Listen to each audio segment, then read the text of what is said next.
네, 경남 밀양 신생아 유기 사건과 관련해서 내가 버렸다고 자백한 40대 여성이 DNA 검사 결과 친모가 아니었습니다.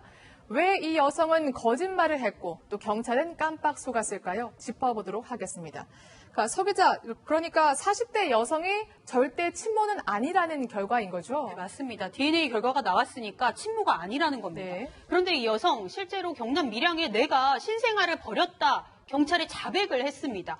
그래서 경찰도 피의자로 입건을 해서 조사를 벌여왔는데 이 친모라고 주장하는 여성의 DNA와 그리고 버려진 신생아의 DNA를 국립과학수사연구원에 보냈는데 지난 18일 네. 친모 사이가 아니다. 이런 DNA 불일치 결과가 나온 겁니다. 그렇군요. 다시 사건이 원점으로 돌아갔습니다. 지난 11일 사건 당일로 가봐야 될 것 같은데 이웃들이 이 신생아를 발견하게 된 거죠? 네, 그렇습니다. 지난 11일 오전 7시인데요. 밀양 시내인 한 주택가의 헛간에서 6시간 만에 70대 주민이 지나가다가 아이 우는 소리를 들었습니다.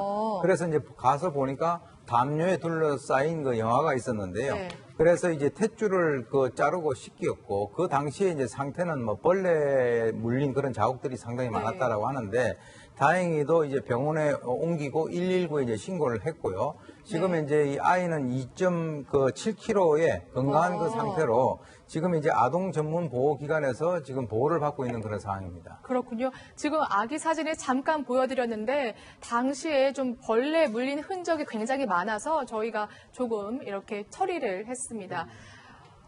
일단 40대 여성이 허위 자백을 했다고 하더라도 경찰이 그 여성을 친모가 맞나 보다 이렇게 판단한 이유가 있을 것 같은데요. 그렇습니다. 그 현장을 보니까 CCTV를 확인했는데 CCTV 상에는 그 윤곽이 나타나지는 않았어요. 그런데 네. 우리가 보통 이제 그 현장 주변 유류품을 조사하는데 손가방이 하나 나온 거예요. 네. 손가방이. 그래서 손가방을 가지고 탐문 수사를 했는데 마침 한 수사관이 자기가 조사하면서 조사 대상자 중에 하나가 비슷한 손가방이 있었다라고 하니까 조서를 보니까 주소가 나왔어요. 네. 그 주소지를 찾아가서 만나서 확인해 보니까 그 40대 여성이 자기가 애를 낳아가지고 그 유기했다, 유기했다라고 시인한 거예요. 그러면 경찰 입장에서는 본인이 시인하고 여자분이 하니까는 좀 간과해서 범인으로 어느 정도 단정을 해버린 거죠. 그렇군요. 아무리 시인했어도 좀 수상한 부분이나 거짓말이라면 엿보였을 것 같은데 그렇지 않았나 봐요. 맞습니다. 사실 경찰 입장에서도 이 손가방 단서를 가지고 네. 긴가민가 하면서 여성을 찾아갔는데 이 이야기를 꺼내자마자 이 순간적으로 울컥하면서 이 여성이 이 범행을 너무나 자세하게 시인을 했다고 합니다. 그렇군요. 사실 내가 과거에 남자를 만났는데 이 아이가 생겼다. 그런데 이 지우지 못하고 숨겨오다가 갑자기 산통이 생기면서 이번에 아이가 발견된 그곳에서 아이를 네. 현장에 가서 낳았다. 그러면서 현장에 있는 유류품이나 그 당시 아이가 발견된 위치를 너무나 상세하게 진술을 하다 보니까 이 수사팀에서도 이게 가짜라고는 꿈에도 몰랐던 것 같습니다. 근데 사실 자신의 애도 아니고 처벌받을 수 있는데 이렇게 허위 자백한 이유가 있을 것 같거든요. 글쎄 말입니다. 이상합니다. 네.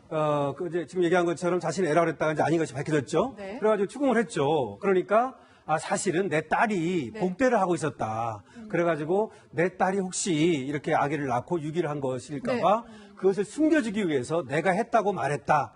이렇게 이제 진술을 바꾼 거예요. 네. 그래서 그 딸이 낳은가를 DNA를 또 조사해 보니까 그 딸의 아이도 아니에요. 아, 그래요? 둘 다 거짓말이죠. 네. 참 이거 미스테리합니다. 네, 그러니까 딸이 최근 임신이나 출산한 적이 없다고 합니다. 그러니까 처음에 허위 자백을 했습니다. 자신의 애라고. 근데 그게 아니어서 또 물어보니까 딸의 애라고 했는데 그것도 허위 자백이었거든요.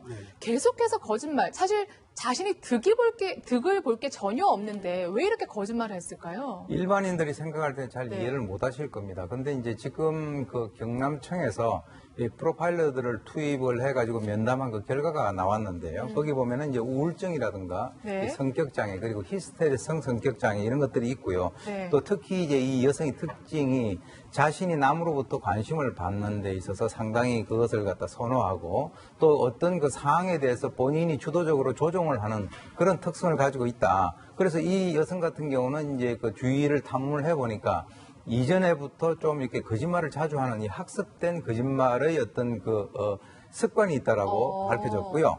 그리고 이제 사실 이번에 이제 이 수사관들이 깜빡 속아 넘어간 게 네. 이 출산을 했었던 경험이라든가 이런 여러 가지 얘기들을 너무 정말 그 실감 있게 그럴싸하게. 얘기를 해서 그대로 넘어갔다는 거죠. 그런데 지금 이제 일단 우울증 같은 경우는 진료 기록이 있는 것으로 이제 나타났고요.